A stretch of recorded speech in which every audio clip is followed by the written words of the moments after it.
वही आज के समय में अगर दुनिया के सबसे शक्तिशाली राष्ट्रपति की बात की जाए तो शायद आपके दिमाग में अमेरिकी राष्ट्रपति का नाम ही सबसे पहले आएगा।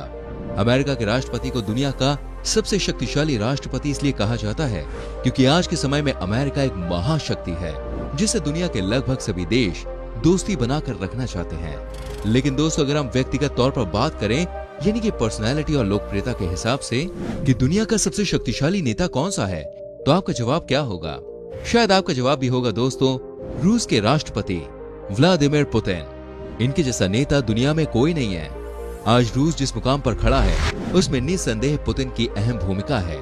आज के समय में रूस के पास सबसे बेहतरीन हथियार मौजूद हैं। आने वाले समय में महाशक्ति बनने की रेस में रूस को बिल्कुल भी नजरअंदाज नहीं किया जा सकता। लेकिन दोस्तों, आज रूस जिस मुकाम पर है उसके लिए रूस ने बहुत ही संघर्ष किया है। हजारों लाखों लोगों को इसके लिए अपनी कुर्बानियां देनी पड़ी है।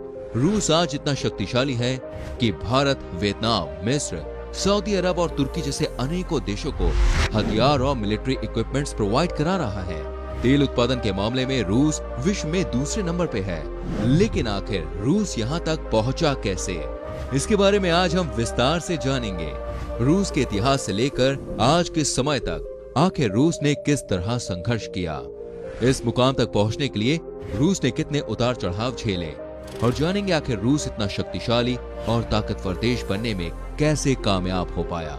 लेकिन उससे पहले मैं आप सभी से रिक्वेस्ट करूंगा, इस वीडियो को दोस्तों एंड तक देखिएगा और साथ ही लाइक कर दीजिए। चैनल पे पहली बार आए हैं तो जल्दी से सब्सक्राइब करके बेल आइकन प्रेस कर लीजिए, जिससे आपसे आने वाली वीडियोस के नोटिफिकेशंस बिल्कुल भी मिस ना हो। सबसे पहले हम रूस के इतिहास पर दोस्तों एक नजर डालते हैं।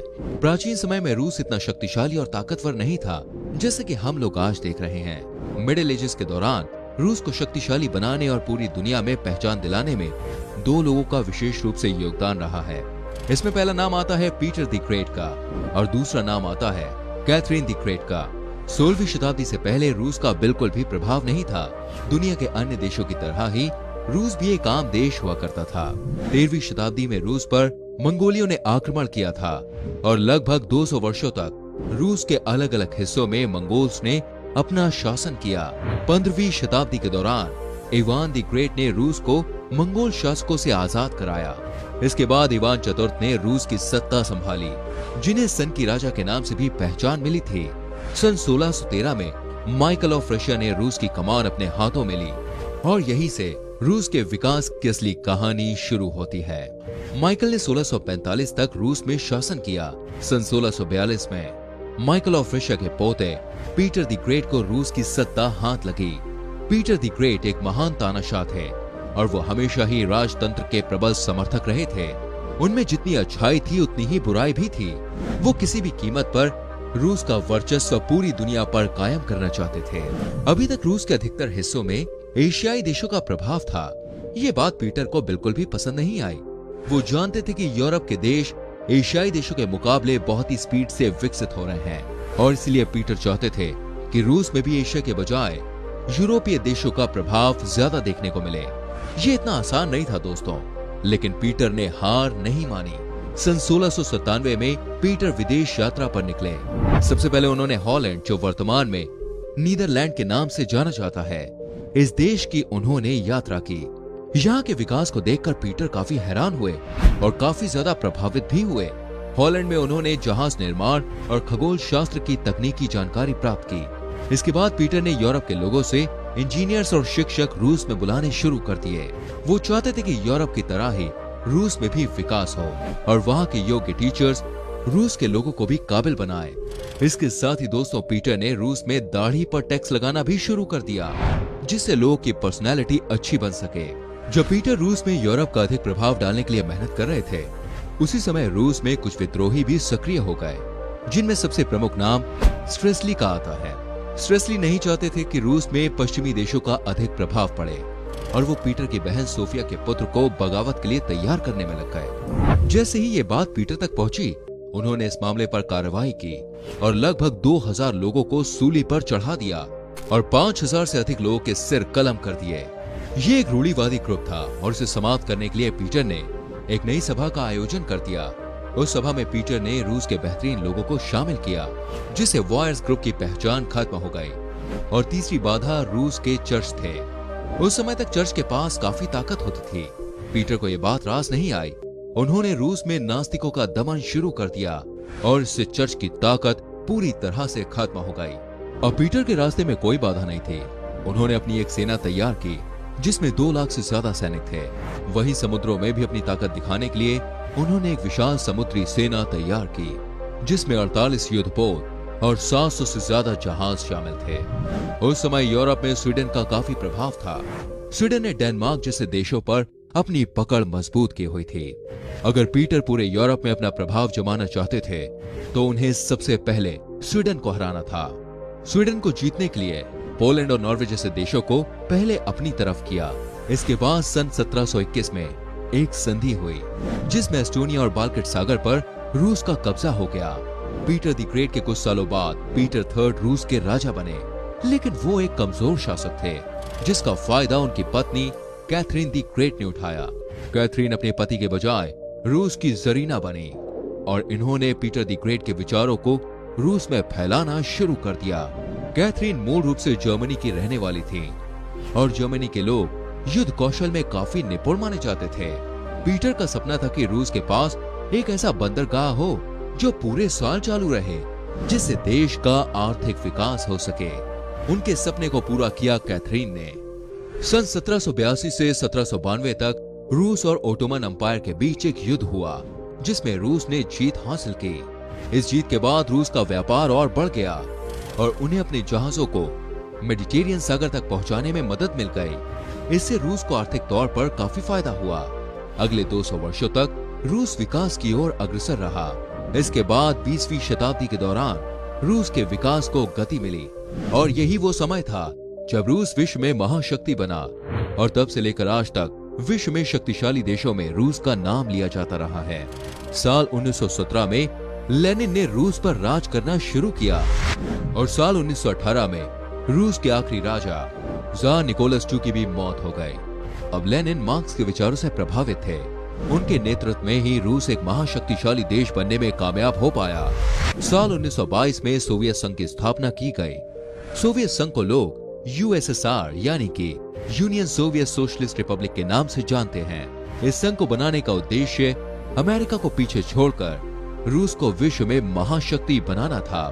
सोवियत संघ कोई एक देश नहीं था, बल्कि ये कई देशों का समूह था जिनमें रूस के साथ कई देश शामिल थे। लेनिन के बाद स्टालिन ने सोवियत संघ की सत्ता संभाली और उनके नेतृत्व में रूस सहित पूरे सोवियत संघ में क्रांतिकारी तरीके से विकास हुआ। स्टालिन का कहना था कि जितना विकास अन्य देशों को करने में 100 साल लगते हैं, उतना विकास हमें 5 सालों में करना है।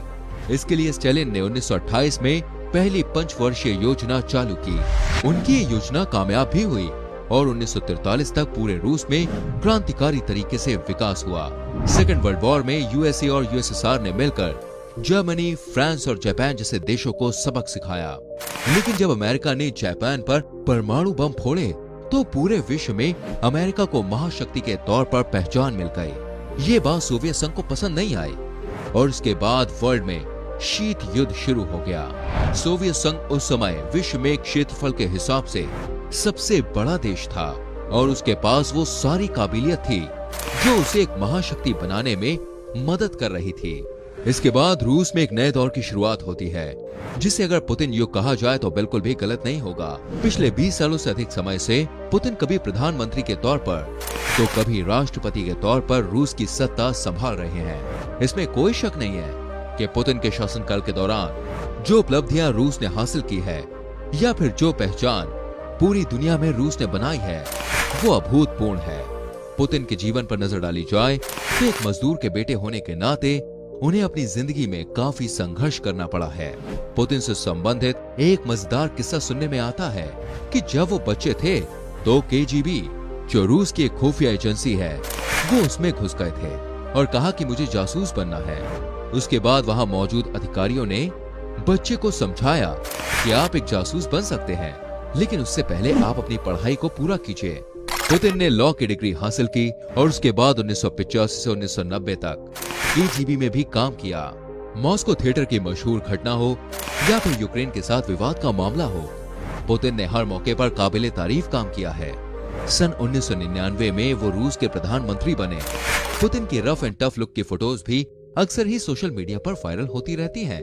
पुतिन एकमात्र ऐसे राष्ट्रपति हैं जो ब्लैक बेल्ट हैं। बात करें रूस की टेक्नोलॉजी की, तो इस मामले में ये देश जापान और अमेरिका से 2 कदम आगे ही नजर आता है। पहला अंतरिक्ष मिशन, अंतरिक्ष में पहली बार जाने वाला कुत्ता जिसका नाम लाइका था, पहले अंतरिक्ष यात्री यूरी गागरिन, सब रूस के ही मिशन थे ये। हालांकि रूस भले ही अर्थव्यवस्था के मामले में आज 11वें नंबर पे हो, लेकिन इससे उसकी शक्ति का अंदाजा नहीं लगाया जा सकता।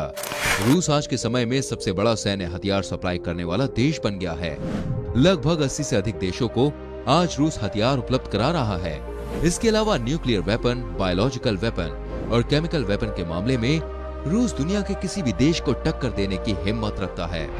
हालांकि इनकम इनइक्वालिटी रूस में एक बड़ा मुद्दा है। दूसरे देशों के आंतरिक मामलों में हस्तक्षेप की बात हो या फिर साइबर क्राइम की, रूस का नाम थोड़ा खराब भले ही हुआ है, लेकिन इन सब के बावजूद वैश्विक स्तर पर रूस की पहचान कई गुना बढ़ गई है।